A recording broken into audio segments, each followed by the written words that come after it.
So in this presentation today, I have put my years of learning experience in training.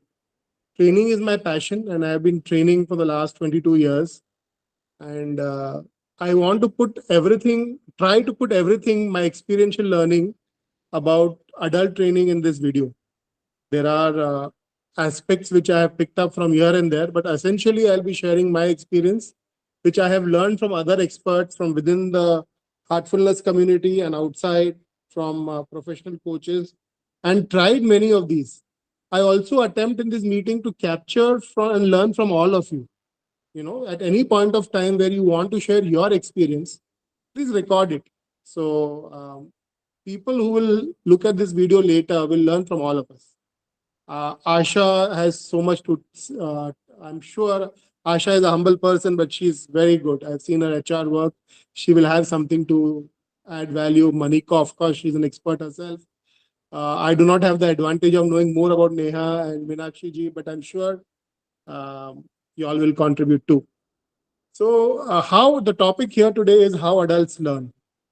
And adults learn in various ways. The first two slides is the base of this presentation, that what this is all about. This is what Manika had shared in the group, and this talks about how much are people, students in general, able to retain in a particular context. For example, when they read, they can retain about 10%. When they hear a lecture, a very small, maybe you can guess that may have been 5% or 3%. uh, Audio visual 20%, demonstration 30%. When you take them through a discussion, it's 50%. When you practice, when you get them to practice and learn from the outcomes and from the whole exercise of doing it, that is 75%. And when the student or the teacher himself trains others, when he starts teaching others, that's when 90% of the retention lies. So here again, the word is retention, and retention is just one part of the learning process, is it not? We don't learn only to retain, we learn to transform. So take this pyramid with a pinch of salt, because it is only talking about one aspect of the learning, which is the retention part. Here, in the objective of today's workshop is how do we deeply impact people. I would not shy away from even using the word deeply transform people. How do we do that? And there are some points here which I have put, uh, and for people and someone who just joined us late right now. So this video is a game of co-creation. All of you here, all of us here will co-create this video for the next generation. That anyone who wants to design a workshop or a learning program, this video will be a must watch for them. There is so much to learn from this video. I hope we can achieve that level of learning today. So this is the learning pyramid, but then the problem is this talks only about retention. Or oratory like that, kinesthetic, Yes, yeah, right. some Yeah, okay, yeah. some part Visual, yeah, some part visual, of that. kinesthetic, some part of that, okay, yeah, right. So Not completely, a little bit, yeah.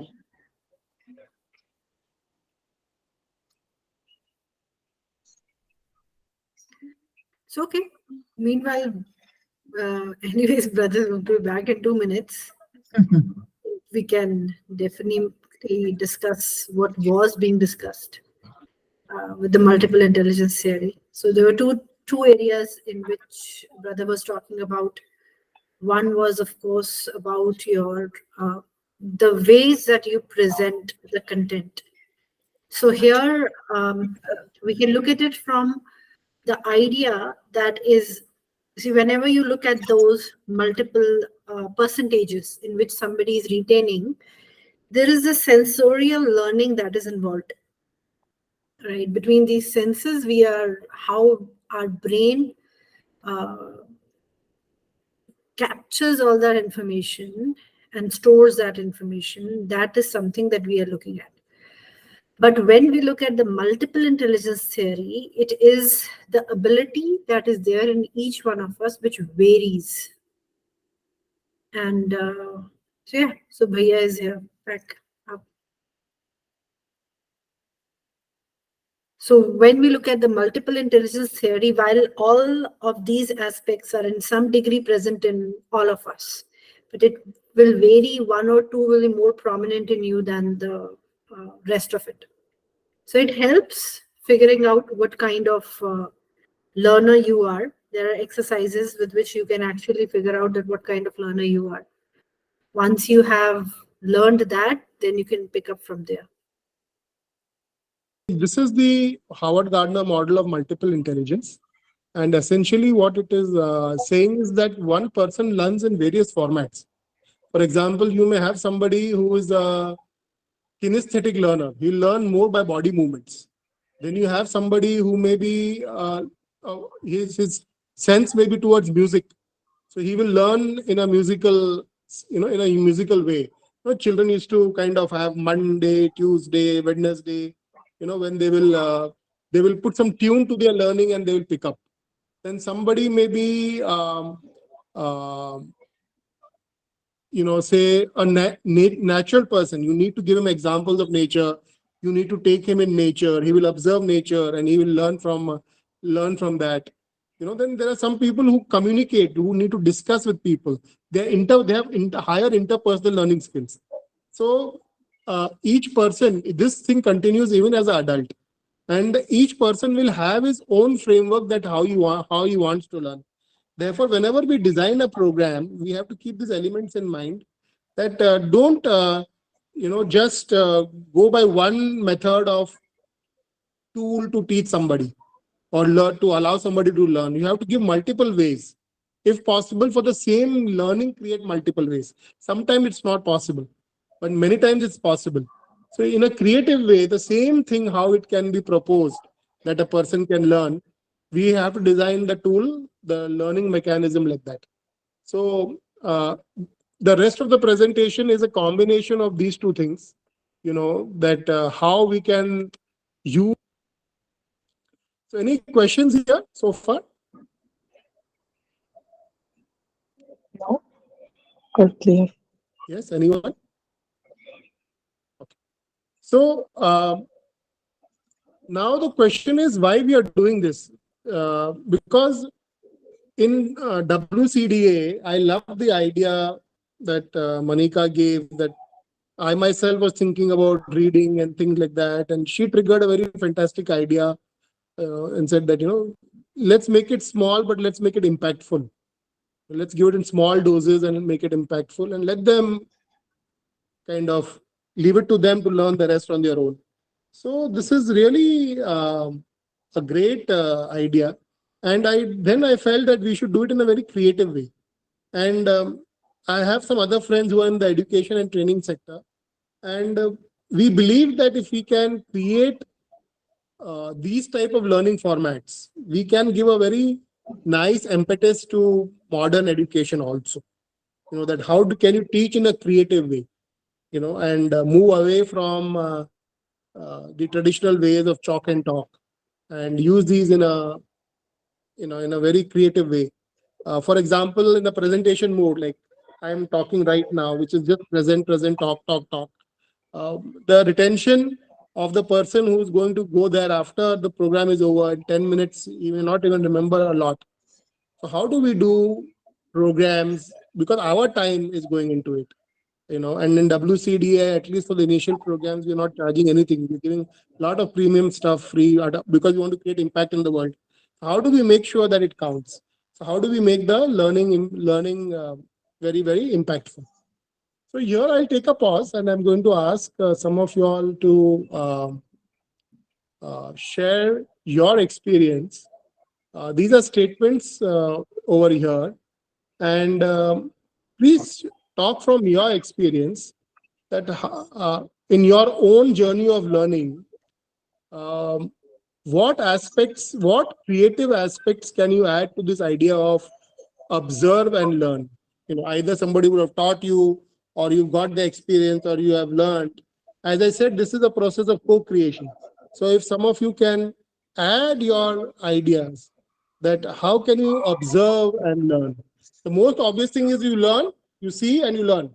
But can we go deeper? What is it? How does a person observe and learn?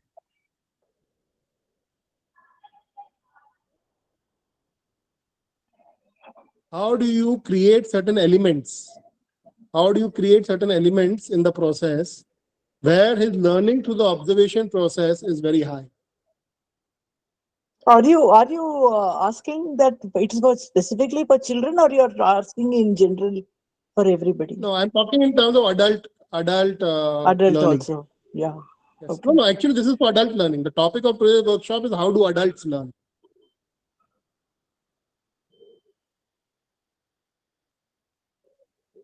Yes.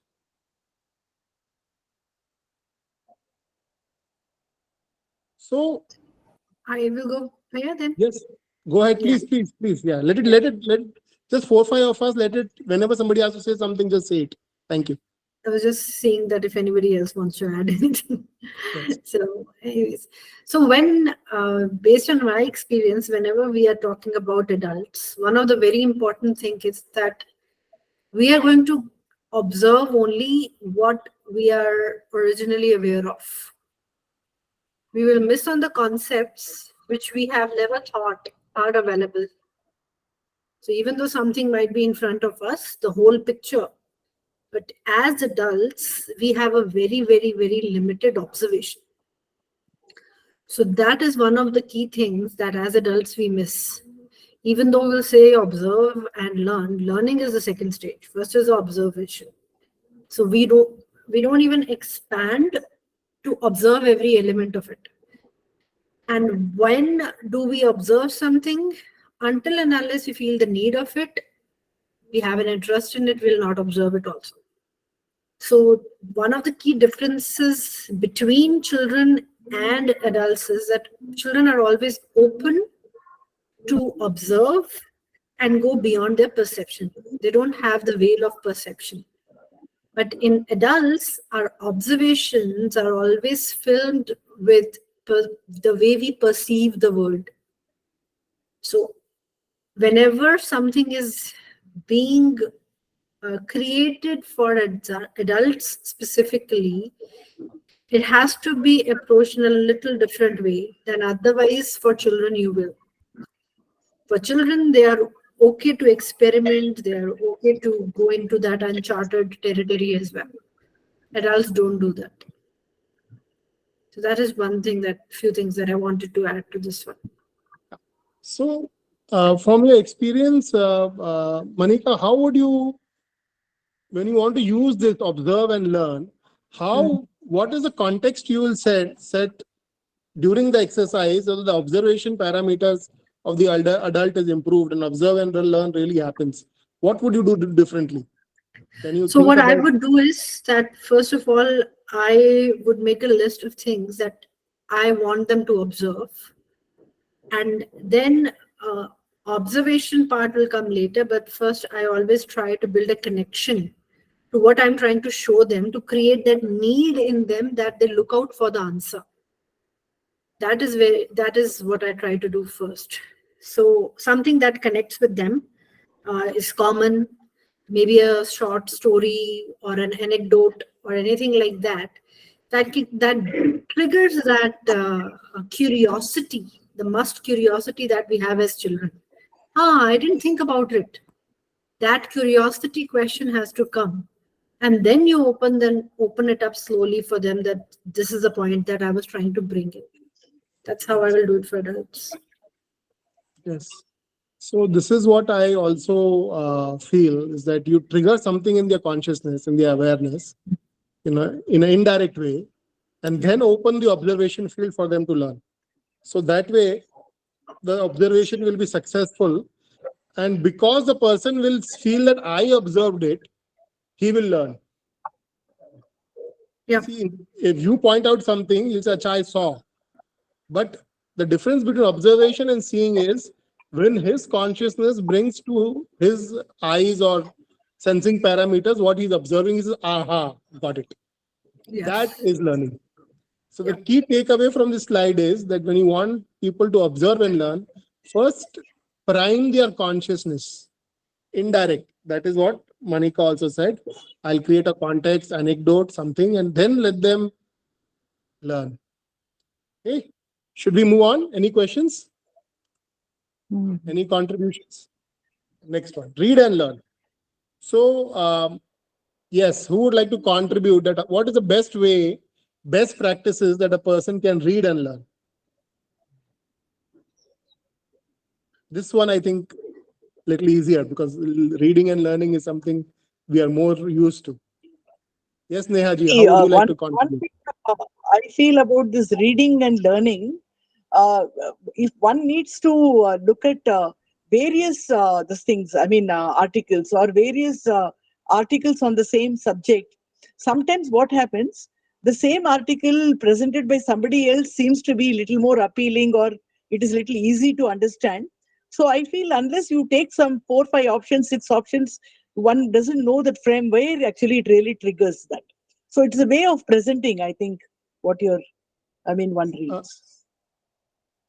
I am understanding that you are saying that a person should read the same thing in different context from different Yes, sources correct, for correct, him to correct. understand it. Yes, Okay, yes, yes, all yes. right. Because what happens sometimes, someone might be very knowledgeable, but when they present it, it's very dry. But some people, even the simplest thing, they will put it in such a simple thing, that, oh, then it strikes a chord with you, and then you say, oh, this is it, okay, now I get it. So the minute you understand something, then it triggers for you, it enhances your learning a little more after that. So, what I am also hearing and understanding from you is that when you request someone to read and learn, make Mm. sure that the thing is simple. It's not Yes, complex. It's easy to assimilate while reading. Okay, I get the point. correct. What else? I like to rephrase it actually to instead of there should be read, reread, and learn. Okay, Yes, okay, Because the first time when we read anything, it's just you are just becoming aware of it. I correct. come back to the crux of it that I keep saying it again and again. The very first thing that a brain does is just to become aware. It will not absorb Correct. the content yet. The meaning part of it will come later. That's why when the first time you read, you're not able to capture that much information because the brain is just trying to create that picture inside you. Okay, this is what the book is about, this is how it's flowing. So it's very important that it's not a one time read. If you really want to learn, you need to reread it because when the next time you go in for it, that's when you're going to learn it. That's when your brain is going to try to comprehend it because otherwise it's a completely new picture. The Agree with first you. picture is the Yes. first picture. Yeah. Yeah. so I will put here something which I have learned from some experts, and they called it the golden nugget technique. The golden nugget technique is, suppose if you're reading, of course, it begins with what Manika said. You look at the book, you look inside, outside, preface, index, backside, and just make yourself aware what this is all about. Then you start reading. Then once you Yeah. read it, you underline or you circle new concepts that are hitting you. This is the first level of mining, it is called. You underline it, you circle it, use a highlighter, okay, and then you put it away. Then after some time, could be a few days, few hours, you need to pick that chapter up again, those, and you need to do the third level of mining, which is to look at what you've underlined. You look at what you've circled, and on either on the page itself or some side notes, you write in your own words what you're understanding by that, what's been written there. So that is when the learning happens. It's at the third level, not at the awareness level, not at the point where you're underlining and circling, but when you do the third level of mining. And those, and in ever, if you have especially self-help books, this is how you pick up. When you pick up that book again, you just look at your golden nugget, your own notes, what you had written. In case you need help, then you go back to what you had circled and underlined. But what you have written in your own words, that's gone in. Simple. So that is how you read and learn. Another thing here that I want to add here is that that comes from the brain science that the way the brain remembers something is you have to give a break in between. So when you pick up something, you start reading it. After that, you have to give, you understood and everything. But you need to give some break time. And after a week time or so, you come back to that again. That makes sure that your neural connections are really thickened out and it Sure. retains for you. So the Yes. retention part of it, for because you want to really learn it, you need to come back to it after some time again. Another thing about read and learn is you can make your abbreviations, for points, and if you can write them in mnemonics, my very excellent mother just showed us the 9 planets: M for Mercury, V for Venus, E for Earth, and so on. So if you can condense knowledge in these kind of mnemonics and write it on the page where it exists, that drill down, the mining is very high. So should we move on? Anyone? We can always come back. If you remember later, we can come back and add also. So write and learn. What is your experience? Can somebody share on the idea of write and learn? How does the adult You write are and learn? you are 100% correct, because write and learn, definitely retention is there, and especially like what you said, write in your own language. There is, I Mhm. mean, definite retention. So no, we have moved to the next point, Revati ji. So read and learn is over. This is the next way a human being learns, write and learn. We have seen that in No, certain I'm talking presentations, some about people write keep and on learn. writing. Yeah. We see that some people keep on writing, keep making their notes. And if you ask them that why you're making such extensive notes, they'll say, because when we write, we learn. They write and they learn. So when we design a workshop, we may want to introduce this idea that you can make your notes, write, because when the fingers are writing, as if the brain is learning. The fingers are writing and the brain is learning. For some people, it may be in another way. When the eyes are watching, the brain is learning. For some people, when the hands are moving and the fingers are writing, the brain is learning. Somebody from this group, anyone who feels that he learns this way, when he writes more, he learns more. I am not that type. I am more of a thinker. Yes, Asha, you wanted to say something? No, we learn by writing more. Yeah. Yeah. That's why we raised our hands. I think Asha also did the same thing. Yes, yes.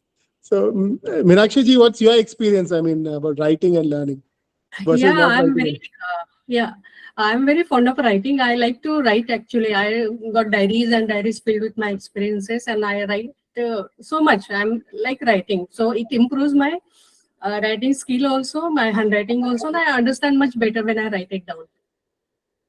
And That's wonderful. retention, of course, the retention is there. So now my question is, when we are doing a workshop or when we are teaching someone, we are creating an adult teaching program. How will we use this principle of write and learn? How are we going to acknowledge this learning need of an individual, and how are we going to incorporate it in our workshop? See, I think how I have benefited from writing is, as Meenakshi ji was also saying, most of the time I have written my diaries only. And when there is a problem, or when there is confusion, or when there is too much of input I'm not able to process, and when I put that down in writing, then things become much easier. The process becomes easier for me. So maybe in the workshop, whatever we are trying to tell them, um, if there is a point that we are trying to communicate, so we need not explain that point to them, or we give them a little bit of explanation and we say, okay, now they have to imagine themselves in the situation, or that problem they are going to take that up, that activity or problem they are going to take up, and expand it and write it down. So, but one thing also we have to remember is, in the entire group, there may be there may be few section of people who will not like to write. As you were, Vishal Bhaiya was himself saying, I'm not more a writer person. I'm a more thinker person. So we have to give room for those kind of things also. So when we are giving them an activity, they can think about it, reflect, and write in order to come to a conclusion. That will be a good idea. But somebody else may want to do it the other way. So my suggestion is this: when we conduct the workshop, we tell them, please bring a pen, pencil, and be ready. And either take some notes. So even if I don't like writing, it makes sense to make some notes, because Yes. see, no one can only be a thinker and learner. He can lean towards that side, but all these are the ways that a human being learns. So if I'm going to write, I am also going to learn something. I may not prefer it, it may not have such a big impact on me, but it will still have an impact, you know. So I think we should encourage people to always make some notes and tell that those who like to write more, please go ahead. We should actually discuss this point. Some people learn a lot when they write, so we acknowledge your need and you may make large notes. Some people are not that way, and you can just make some notes for future reference and it'll help. So that way it takes care. So So in the a person is workshop relaxed. format, yeah, The person sorry. who's writing, the person who's writing a lot is relaxed. You know, he gets connected with us. He understands that we understand his need. Yes, Manika, you saying something? Yeah, so one of the ways that we do it with children is the point is expressing yourself, self-expression. Everybody expresses the same thought in a very different way. Your self-expression can be in the form of a drawing, it can be in form of music, coming from a multiple intelligence theory, it can be in form of writing also. When we are conducting a workshop, another way of trying that, if that works, is give them a cue. You might not be giving them the answer, but even if somebody doesn't like writing too much, writing to one liner or something like that, people don't hesitate doing it. Ensure that in the deck you have one of the things I like doing in my presentations is keeping the cue. Every trainer has a different approach. So let's say that if you have a small icon on the top of your presentation which has a pen to it, the moment the brain sees that, it immediately gets ready. I have to write. So you give the signal to the brain you're about to write, and then you pose a question. What will be your answer? Write it down. So it's time to write down. Just like it is time to think, time to absorb, there can be time to write. What is your answer for this? And then on the next deck, next slide, you can show them that this is the answer for this one. So they are thinking, they are revisiting what you have learned, and then they're writing, and that will help them retaining what. So there is this connection of writing and learning for sure. And that's the reason the more we write, the more we remember. So that's something, that's how I will approach in a workshop format if I have to incorporate write and learn. Thank you. An excellent idea. Can I say something? Yes, yes. One more advantage of writing down is that when the adults start writing down and noting down their points or whatever they have learned, the children, the younger generation is watching them, so they will also develop that habit of writing down and maybe understanding. And this way also we can, motivate them to do the same thing. If like in the adults, there are so many ways of learning, so children also can decide how they can learn more by watching their adults, their parents, or whatever family members, other members are there. Thank you. Thank you. So the next one I wanted to discuss was practice and learn. How essential is this idea, and what is your experience? Practice and learn. I think this will be a very, what do I say, a chunk of the learning, because most of the time we want them to practice, So we have to give them, like we were discussing in the last meeting, Manika was also sharing that we have to give them some doable activities for them to practice and then learn. So I think this most important. It could be take home activity also, it could be in the workshop also. Okay. All right. Like there is an activity for empathy, okay, now when we are talking, when you're, these are the concepts like, empathy and problem solving. These are when we're talking about these kind of skills, we can only keep talking to them with examples. So if I have to practically make them understand why problem solving is important, or why empathy is important. There could be something like a practice session, which really makes them, uh, learn by doing it. You know, so let's say, for example, for empathy, if I'm saying, mm, write three things you want your partner, or your next, in the if I'm talking about in the workshop, your person who's sitting next to you should do three things to make, as a punishment, or to make things little difficult for them. So the person writes three things. Let's say I want him to jump 50 times, or I want him to do push-ups 100 times, things like that. So when everybody has written, then I come back to the and I say, now all these things that you've written, at least one or two things you have written for the other person, you have to do it yourself. When I say you have to do it yourself, then it hits me. Oh, can I do it? I cannot do it. So this is how practice and learn, I think, is incorporated in workshop. So, and practice, for we can send some do activities also at home. So this is one aspect.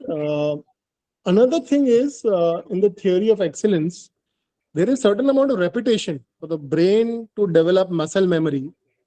You know, so that it becomes part of your subconscious mind, and you can free your conscious mind from the awareness of doing that, like driving a car. You do it so many times that it becomes subconscious, it becomes your muscle memory.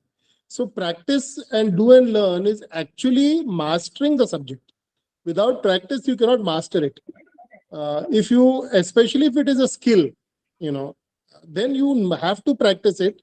Doing it once or twice is not enough. There has to be, you have to keep doing it again and again and develop some mastery. So in a workshop format, how will we incorporate this urge of this idea that whatever you have learned, unless it's practice, it's not going to help? And how do we create the element that will help them do this? How do we do that?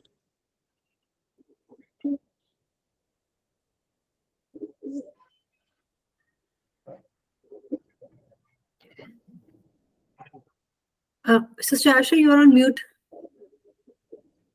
Yeah. No, I was saying, the very fact that we have to give them an exercise and ask them to do it, and when they're not able to do it the way they have to do it, for very simple example would be the exercise, brain exercise. When we're giving brain exercise to children, first time they're not able to do, second time they're not able to do. When they come next week, they're able to do because they've practiced the entire week. So we keep a standard saying this is how it has to be done, and we demonstrate whatever it is, and then we to impress upon them that the practice is what makes us perfect in it. What tool can we do? How do we design the workshop in a way that helps them monitor their practice and their development? This principle they are able to monitor. So this is the video is all about that. But how do we make our workshops use these elements? So while we understand the concept and we agree that it's important, how do we incorporate it in our workshops? I think there are some tools, no? I think Monica ji will know. See, whenever we're talking about this element, we also have to keep in mind what we are trying to tell them to practice. If the workshop is on goal setting, then the way you are going to do is going to be different than if you are teaching them a tool which is absolutely practice oriented, where you are, I'm just taking a very, very simple example, make a cup of tea. So here you are creating something which is measurable. But when you are talking about something which is not even measurable, then how are you going? I think that's what Vishalvi is trying to say, that how are they going to ensure that they have practiced enough and they have learned the art? So there cannot Because be one standardized Revati, can you please mute yourself? It's echoing. yeah. Vishalvi, you were saying something, I think. sorry to interrupt. I just had a flow thought that there are two types of there's one, there's one self feedback, and then there's feedback from others. How others can give you a feedback on the change. For example, if it's a quantitative thing, you can record it on your own. I did this so many times. If it's a qualitative change, we can tell people that talk to your wife, talk to your children, talk to your, have they given you any comment? Observe what your environment tells you. You know, take a feedback from them, and for you to know whether you have practiced it enough. What I'm trying to say that our workshop should give a milestone for person to map his progress. Instead of just saying ye kar lena hi ho jayega, we give them a path that, if these change, if this is a feedback you're getting from people, if these are the changes that you are seeing, then you have practiced. Hmm. So that defining that milestone is very important. Yes, yes. And that, I think, case to case, point to point, what is the learning we are trying to do, we can figure that out. Sometimes we may not be able to. Let us say many times we can, sometimes we may not, and we live in peace with that. Certain things are not measurable, they are not measurable. Yeah. Okay. So listen and learn. The art of listening. How do human beings, or rather, how should human beings listen and learn? What is the principle of listening that we can incorporate in a good learning workshop, which can help people learn?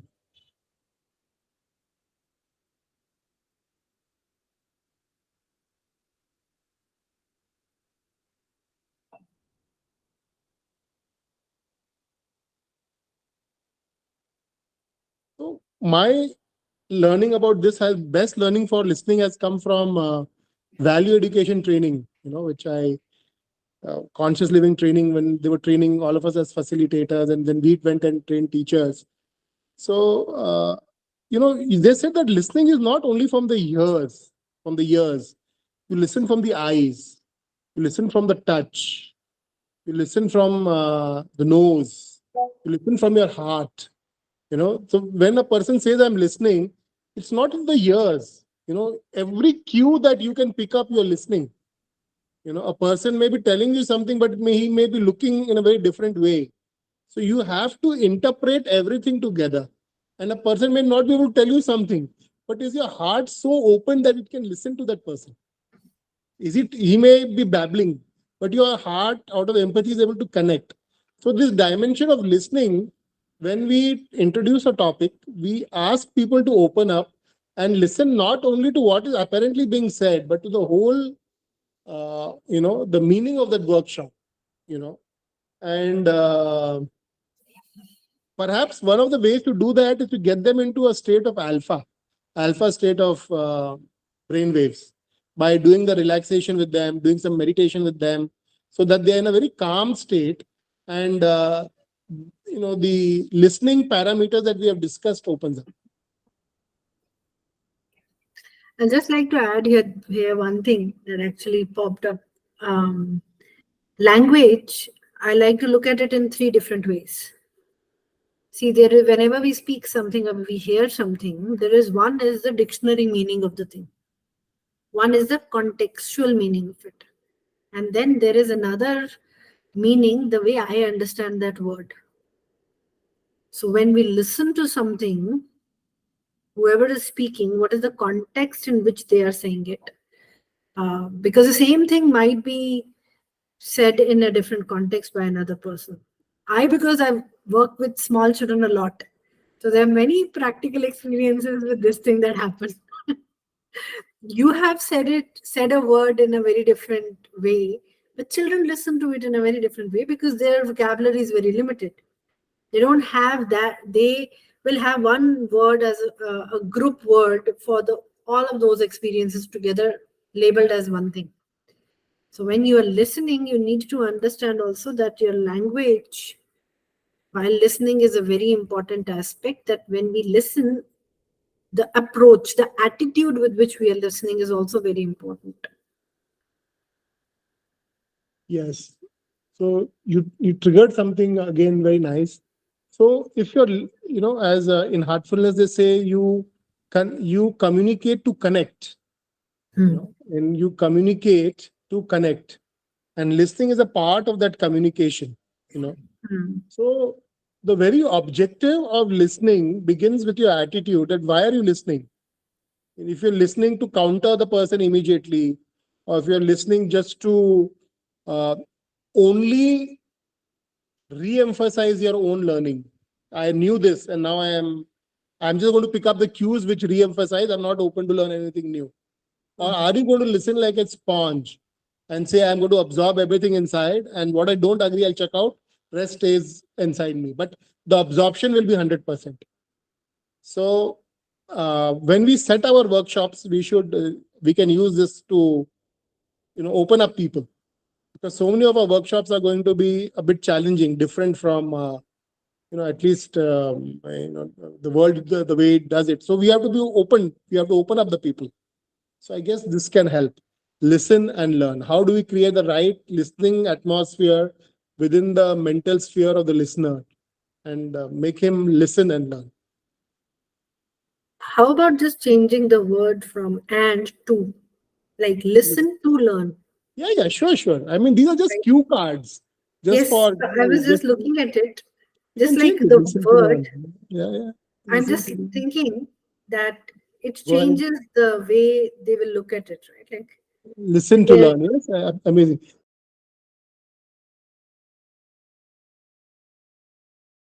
To learn, and let's get the essence. Sure. so the reason that I was highlighting that was that Yes. uh, when we have, whenever any of us, we are approaching, we are also thinking about the idea, why you are doing that, the reason, the purpose of that is also given when we change that and to to. That's the only reason that I was highlighting it. Wonderful, Manika. Wonderful. Thank you. The next cue card is inquiry-based learning, the art of right questioning. The art of right questioning, inquiry-based learning. So, just to give a context to everyone here, that there are, methods of inquiry. One method of inquiry is a closed method of inquiry, where where you just say that this is it. You don't even ask a question. You just ask a question, how many hours in a day, then you say that 24 hours in a day. That's it. You end. There's no inquiry. Your question was just as a matter of courtesy, because you're supposed to ask a question. So you asked a question, how many hours in a day? How many hours a day are there? There are 24 hours in a day. End of it. That's the end of your inquiry. The second is you give them an experiment, and you say that what will happen when you what will happen when you boil water, and then you start explaining that you do this, and this will happen, and then oxygen and hydrogen will split up, and water vapor and everything you will explain to him, and you will give them the conclusion. Okay, that when this happens, and you step by step give the process of inquiry. The third is you leave a very open-ended question and let the person do his own experiment. And perhaps you indicate some tools that he can use to verify what happens. That also based on how prepared that person is. So this is so when you ask an open-ended question and you let the person do his own experiment and come back to you, that is the time where the maximum learning happens. Then there's a lot of self-respect, and the person who will do it, he will really feel that, okay, now I have learned, and whatever conclusion comes, you actually don't deny it, and you say that fair enough, that is what you said, this is what others have also discovered in the process, and many people discover this. You discovered this is just great, but many people also discover this. So it's a very open-ended inquiry, only to encourage someone to learn, and try and use his own creativity and inspiration and go deeper into the topic. Yeah. The art of questioning.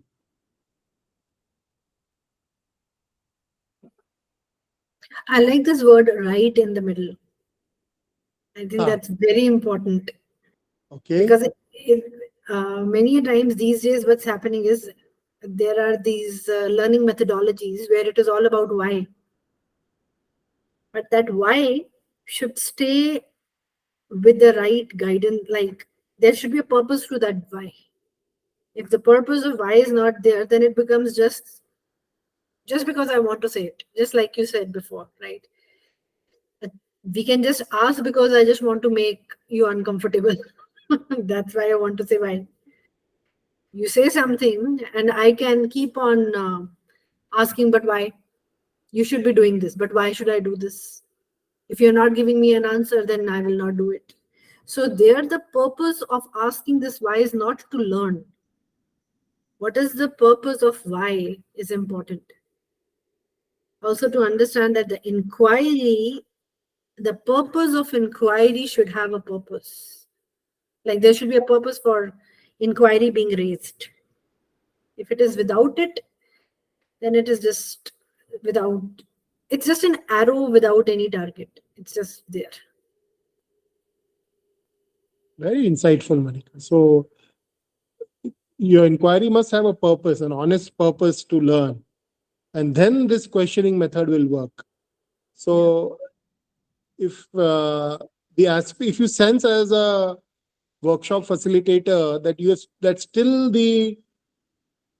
people have still not developed that keenness to learn and that openness to learn, then you have to you will have to wait till you can launch this method of right questioning and open-ended questioning, because the maturity in the audience has still not come to a level where they can make use of that freedom.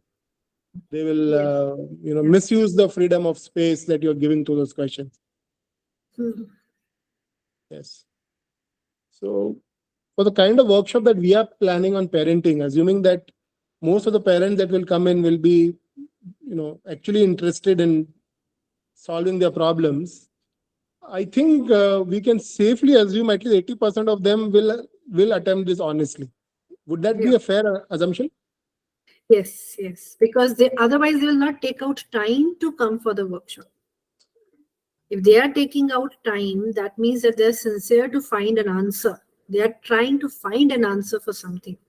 That's the reason that they're there. Otherwise, the ones who feel that we already know, they won't be there. So, for the sake of this recording, I'll give an example that instead of telling that how is it, what is an open-ended question? What do you think will happen if you respond to your child like this instead of this, and you leave that question? And the same approach can be, when you talk to your child like this is going to happen. This is the worst kind of inquiry. The middle kind of inquiry is, suppose if your child did this, and if you said this, then this would happen, then this would happen, then this would happen, and then you will feel like that. So that is the second approach. The open-ended inquiry is the first approach, when we said, if your child comes and you respond to him in this manner, what do you think will happen? So let's use, as far as possible, open-ended questions, because that leads to more learnings. Should we move on? Discuss and learn. So what are the elements of adult learning in discuss and learn?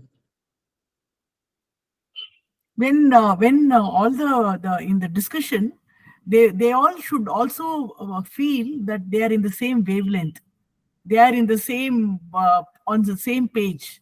Only then the discussion, this is a very higher level, because to come to that level, coming to the same platform, only then you can discuss. Good point. Common sync is required for a meaningful discussion, is what you are saying. Isn't it? Yes, correct. What else? Just give me half a minute.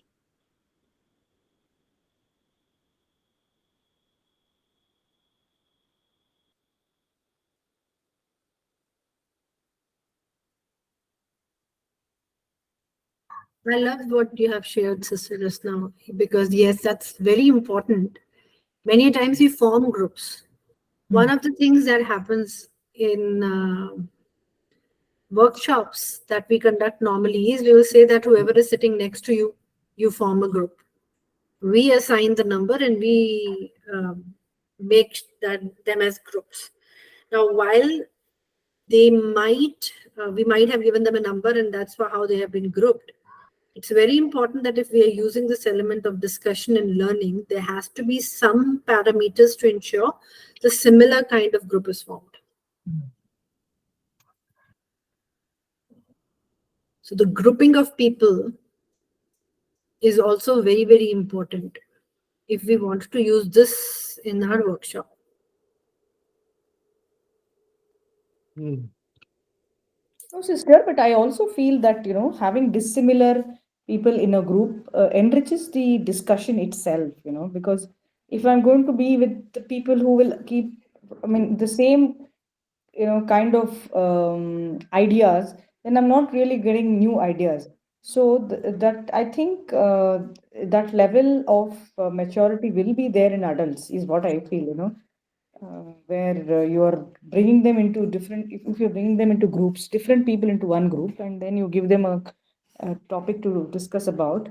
I think they will be mature enough to honor the other person's opinion or view, and also express their opinion and view. So I think maybe something which is a combination of both, where Right. you get an opportunity to talk also, because there can be both the scenarios, depending on what kind of people you're around and how overwhelmed you feel with them. See, for some people, the idea here for the activity is that everybody, A to Z, should be able to learn. That's the idea. Now, to ensure that everybody gets that opportunity, we can have an activity where it is within a whatever pre-assigned group, which is more aligned with people. For example, I'll put it like this. Let's say that if you are doing a discussion where you are trying to talk about how to parent a child. I'm just taking a random example, but you within a group you have a parent who has a 2-year-old versus who has a teenager. They'll never agree. They'll both be talking about a very, Yeah, very exactly. different Yeah, situation.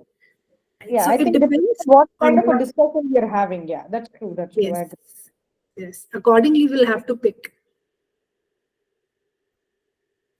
Yes, I'm listening on this, and I feel there has to be some homogeneity in and in terms of the context of the learning.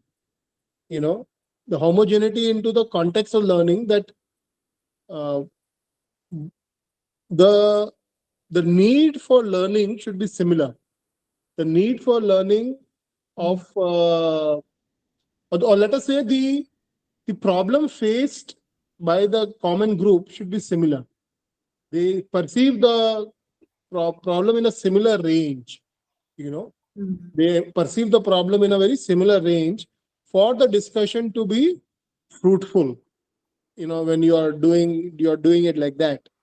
Uh, the but what I'm going to express now is from a trainer's perspective.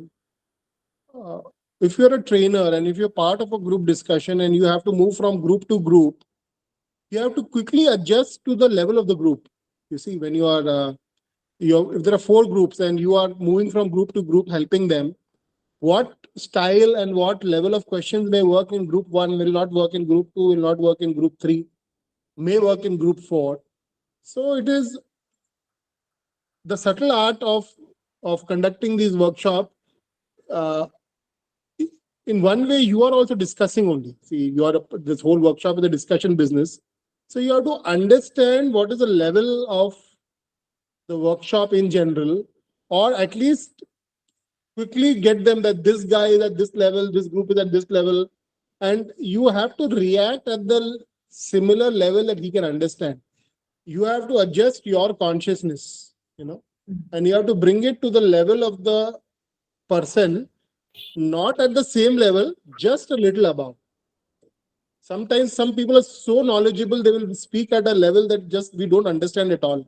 And we just feel so awe of them that, wow, wow is great, but kuch samajh mein nahi aaya. So to avoid that, you need to be at that level, and I will say just a little above that, a little above, so that the person can learn from you.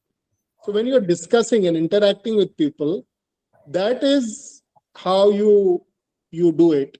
And these are my inputs about discuss and learn. You can also set up certain parameters, because some people like how many minutes you should talk, do not disturb the other person, write down what he is saying. So we can create the atmosphere for a good discussion. If there are 5 people discussing, the moderator make sure no one is speaking for more than 2 minutes at one time or 3 minutes at one time. Each person should make sure that if he's speaking the second time, the others have at least spoken. Then only you should. So we can set up these parameters so that the discussion is healthy. These are some further inputs for discuss and learn.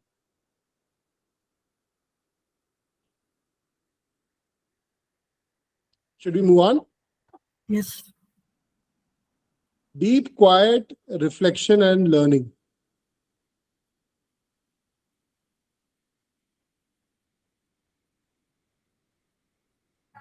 This is how humans also learn. So what is our experience with this, and how will we inculcate this in our workshop?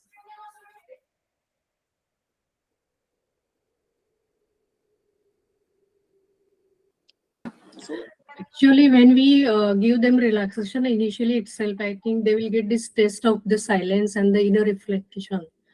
And we can further guide them, telling them that this is how you can enhance your learning when you sit quietly and go deeper into yourself. So relaxation will prove this point to them, practical experience, and they will be ready for the next this thing, I think. okay. But What for else? that, you have to create that in that even when you're talking about deep, quiet reflection, you have to create that pause very, very consciously, very, properly. You have to time it, and so that people actually can focus at that time into and go deep inside.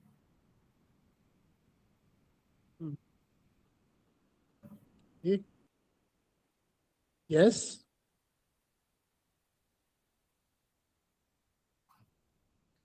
For me, I think one of the biggest thing about if somebody has not experienced this before, because I think being meditators, we have done it so many times that we feel that it is easy for people to do it. But that first aha moment to find an answer within yourself, there's nothing outside, everything is inside you.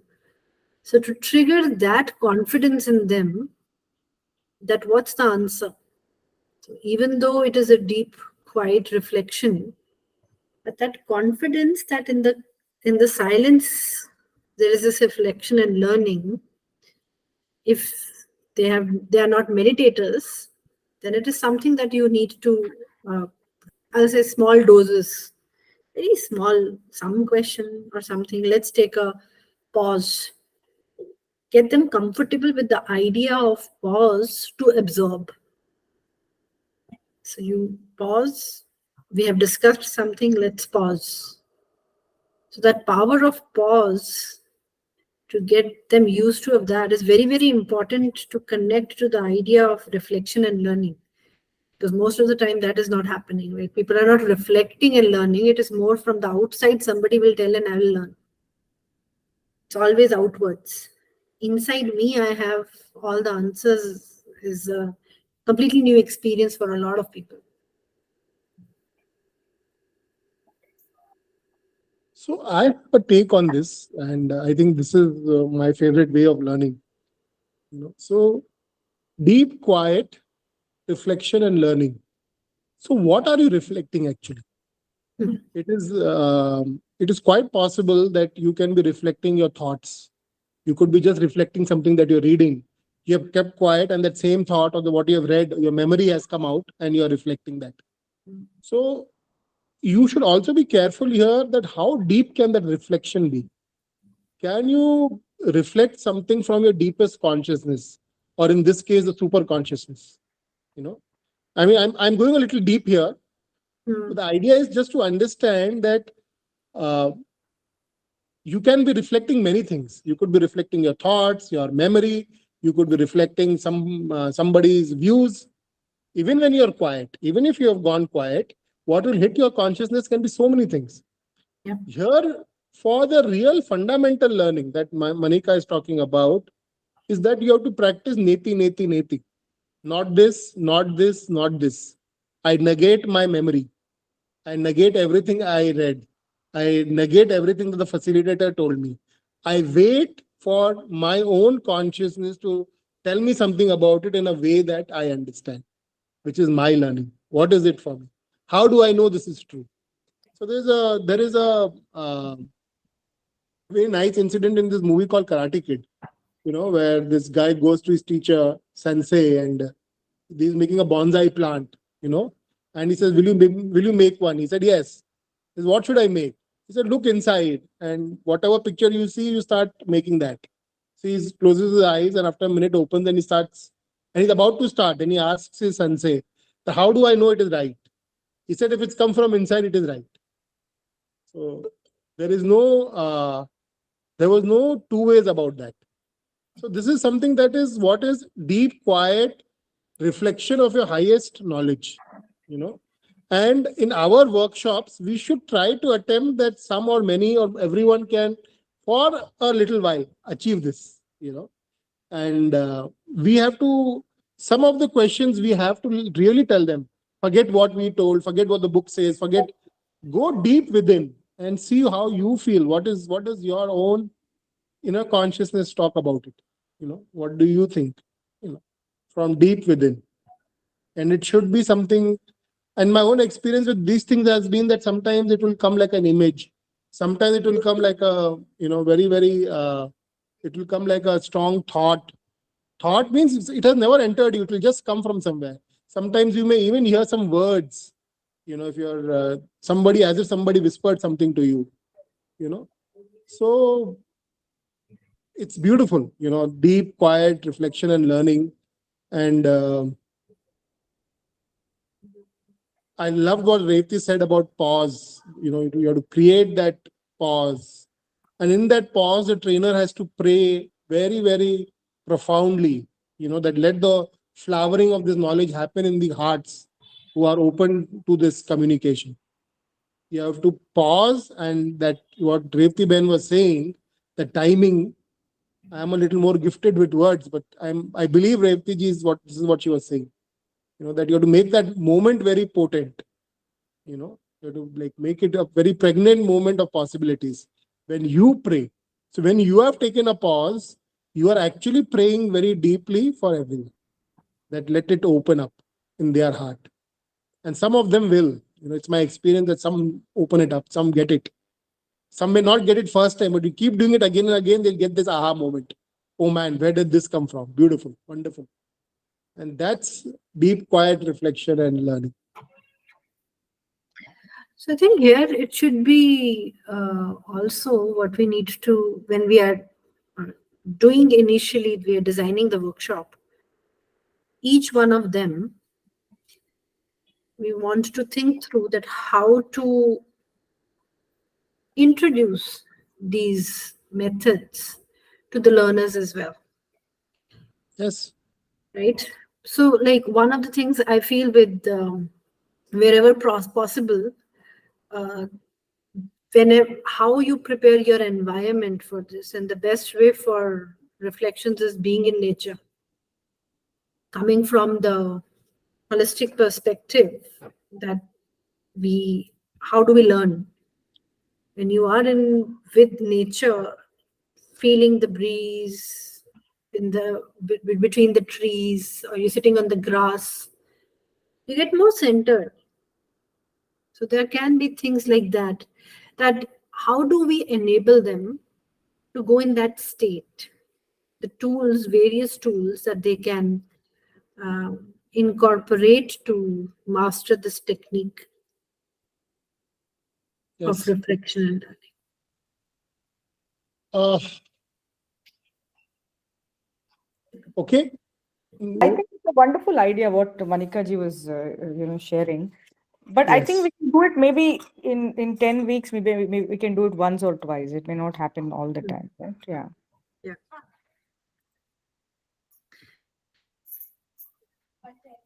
See, Yeah. whenever you are So doing that exercise, you are incorporating that. At that time, you can give a different tool. This is another way that you can do it. During another week, you are touching another topic. In that, you feel that this reflection would gel better. At that time, you can give another tool.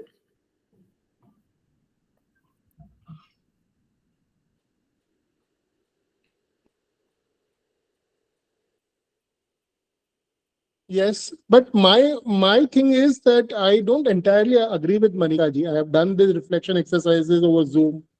I have done these reflection exercises in rooms, in chambers. So it's more of a cooperation. People should be really keen to learn from within, and if they want to, they should look for that aha moment. That I want to learn something which I have not read, which something should come from within me, and when they sort of do that, then it happens. So it's like that. Let's keep it open, and we will see how we can apply this. Not everything in this can be applied for everything, but some of these can be applied more regularly. Some of them can be applied rarely. But I guess it's okay. But I love the thing that you have said here, Bhaiya, that the level, that is very, very important to give them an insight. That when we are talking about quiet reflection, it is which level you are reflecting on. That I Yes. loved what you mentioned about, right? Like it's just a thought that was somebody else's thought and you're just reflecting on that, or it is your inner reflection, Yes. innermost reflection. That is very, Yes. very important to be Yes. highlighted here. Yes. Yes. It's a learning. Yes, I agree. Let's move on.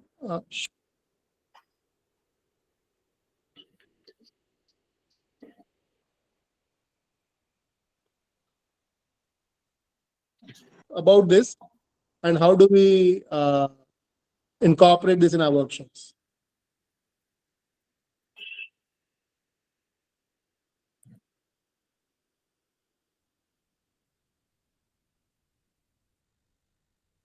Yes, those who joined in recently, Shweta and Dr. Ayushi, would you like to contribute? What we are doing is we are co-creating. There are some cues here, and we are trying to find out how do adults learn. What are the best formats for learning of how do adults learn, and how do we incorporate these best practices in our workshops. We are recording this video; it will be available for people to see later. But if you have something to share, you can share also.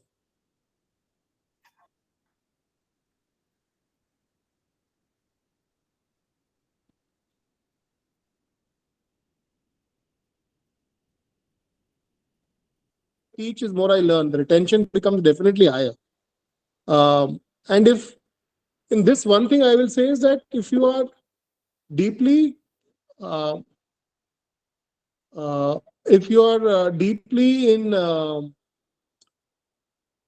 here a very important factor is how concerned you are when you are teaching.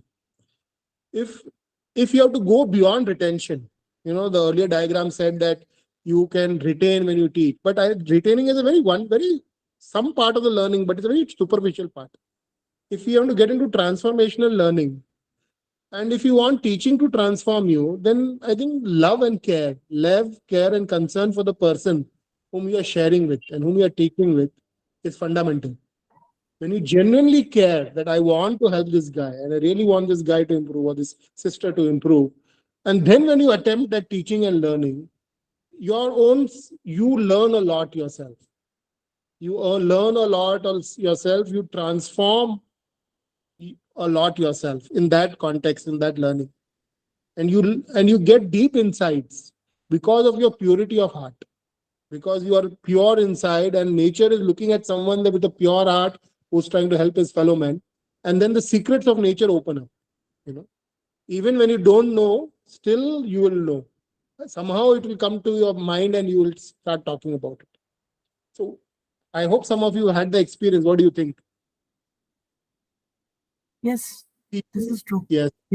What I mean to say is teaching with just like a casual motive, like a paid teacher, nothing wrong with that, but teaching like that and sharing and teaching with the heart, where you're really concerned for someone. I think that is transmitted in that love and that care and concern is transmitted when we really work from the heart. I mean, there is no shortcut for that. We have to put everything, like all our life and soul into it. There is, and I think that even then the venue of teaching, the methodology, everything opens up only like that.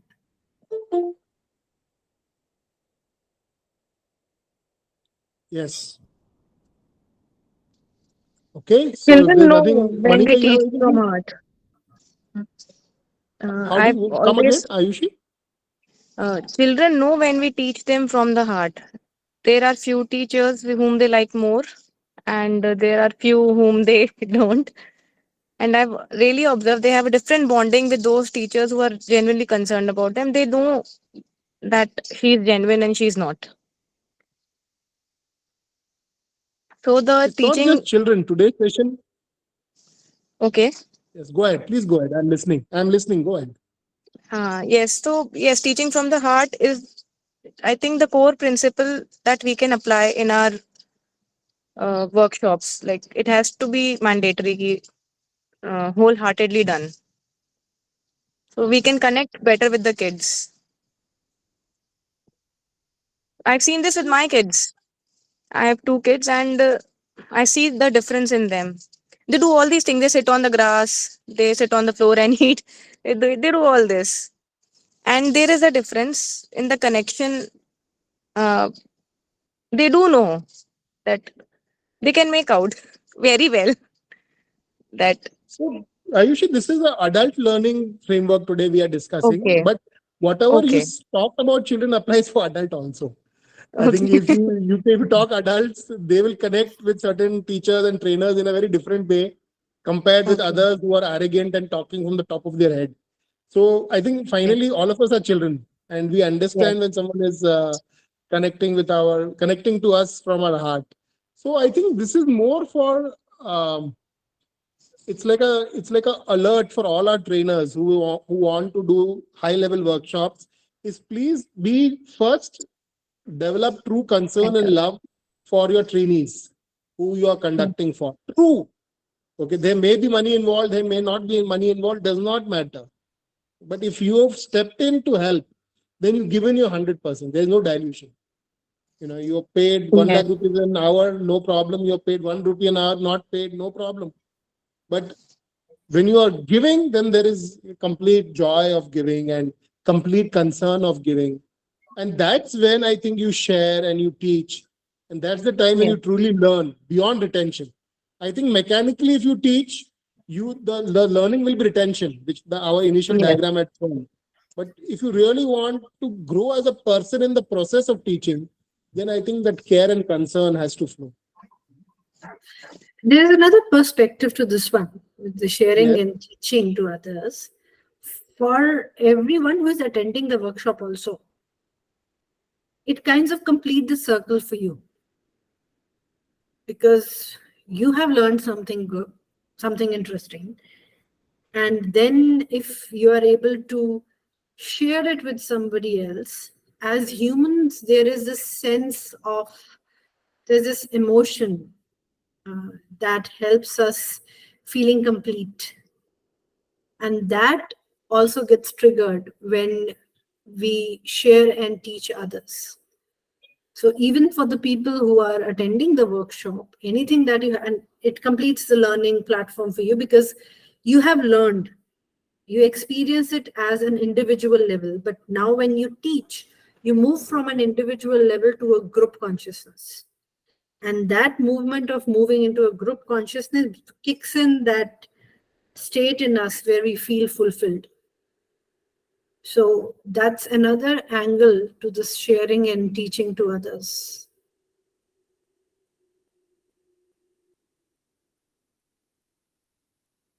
Yeah, I can't hear you. Yeah, we can't hear you. Your audio Can you is share not this there with now. I don't know. Can you teach a few people in your some other mothers who may not be aware of that.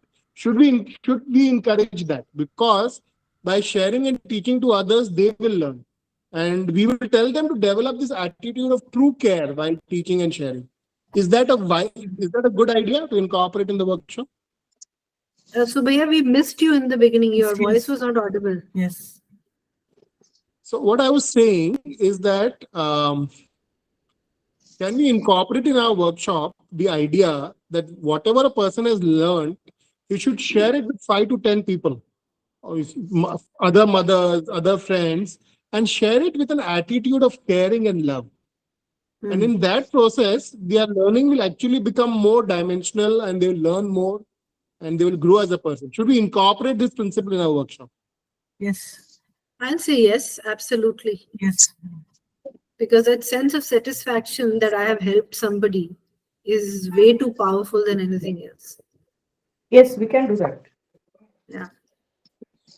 Yes. So we proceed. The next card is need to serve and guide others deepens your learning.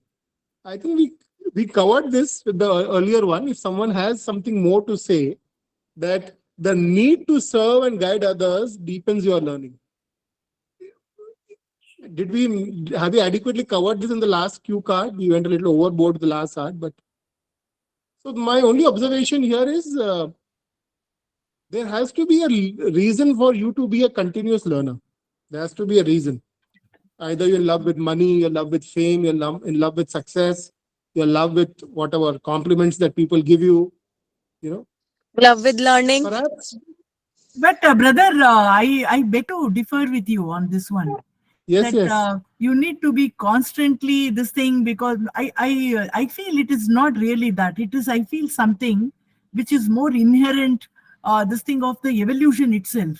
So this need to serve and guide others is really, maybe in the first level we think that, we want to do. It is a part of our ego, but it is much more deep rooted than that. It is actually, we are actually configured like that. It is, trust me, it is not anything to do with your personal thing, though we think. But later on, it is actually, that's the way we are configured, actually. I feel so. In I family, we do this naturally. Yeah.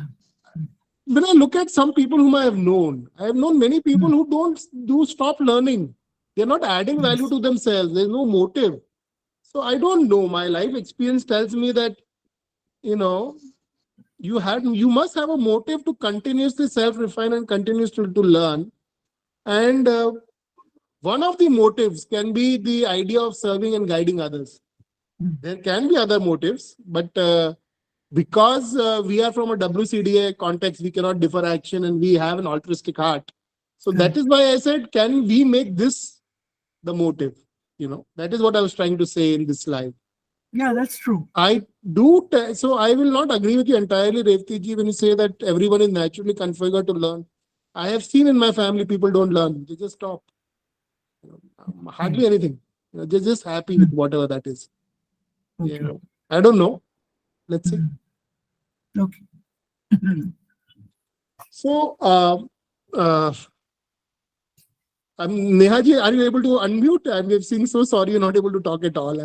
Yes, Yes. I know she's able to talk. Neha ji, please say something. You've been here and Okay. Okay, I'll say something. Now, what I read is that need to serve and guide others. That need to guide others. This will deepen a, a learner's learning.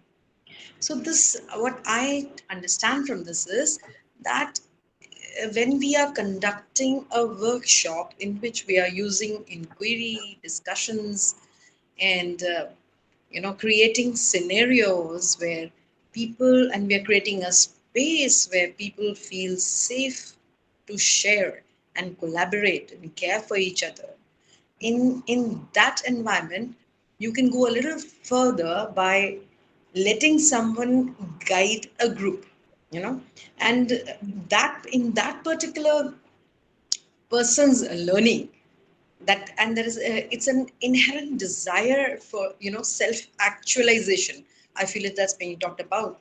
That in the group, when we take turns to be the leader, to guide some, the group in some activity, so the learning, the person becomes a little more conscious. And this need to we can use this need to serve or guide others in that learning process, to incorporate this in various steps in a workshop. We can create an inquiry, and as a facilitator, of course, we are motivated by our love. What brother was telling, that just generally being loving and happy, giving out love, it just makes you feel so happy. So if we are talking about the facilitator, then yes, if we are deeply motivated to serve and to just love, there's no doubt that each inquiry is going to be very beautiful. And more work, uh, what I have understood in this our discussions is that more work goes into the making of the facilitator, being that patient listener, handling, having some ground rules to start with, having most of the things in an experiential way, in an inquiry-based way with open-ended, where there can be million possibilities. Nothing can is wrong or right. Just going ahead and discussing stuff. So if the facilitator is mature, is patient, and guides the inquiries in a safe space where you can handle a little bit of conflicts and stuff like that, and if you can ignite that self actualization mode, and through an inquiry, through a scenario, so that will really deepen the learning. When everybody feels very comfortable, adults particularly in inquiries conducted with children, they may take some very little time, but they will quickly say what they're feeling mostly.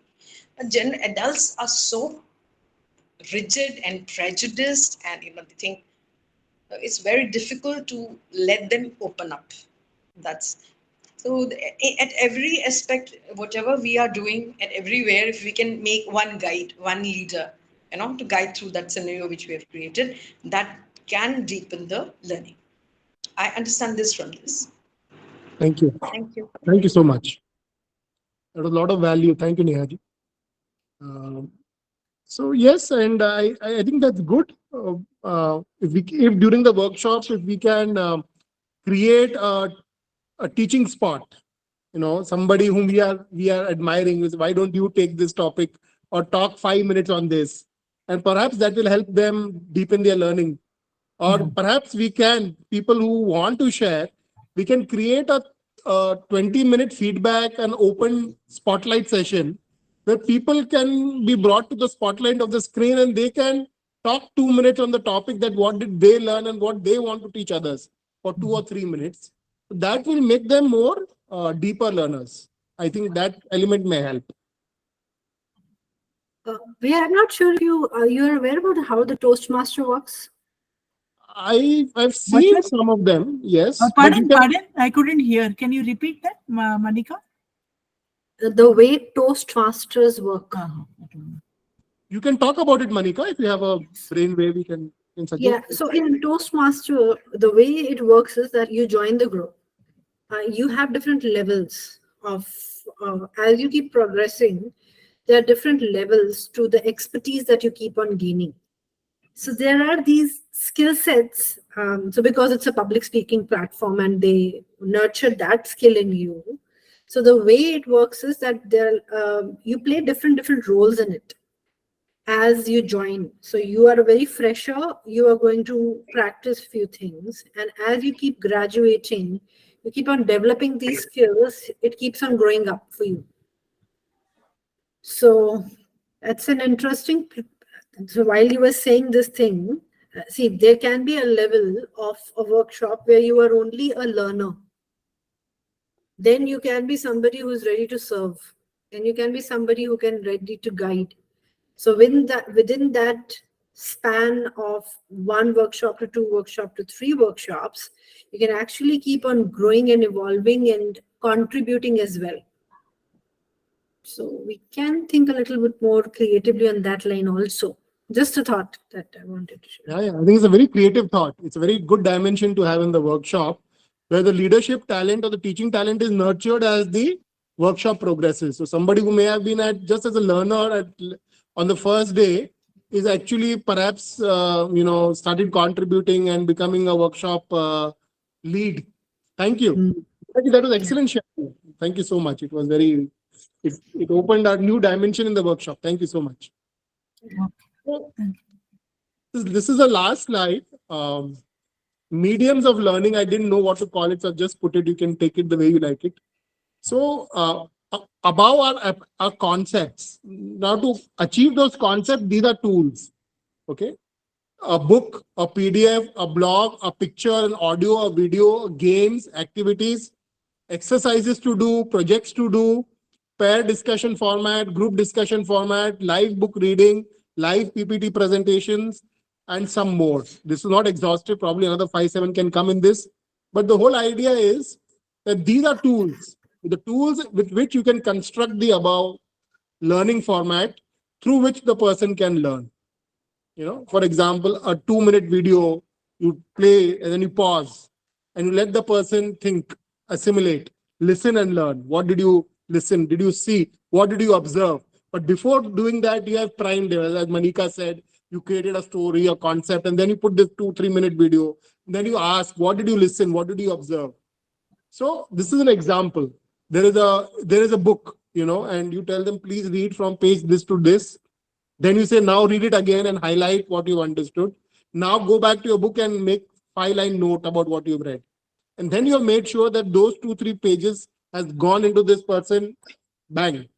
So these are examples to convey that how you can use these mediums of learning, these tools, to use those concepts, to achieve those concepts and deepen the learning. So anything on this? With this, we have an overrun of 10 minutes today. Normally like to close on time.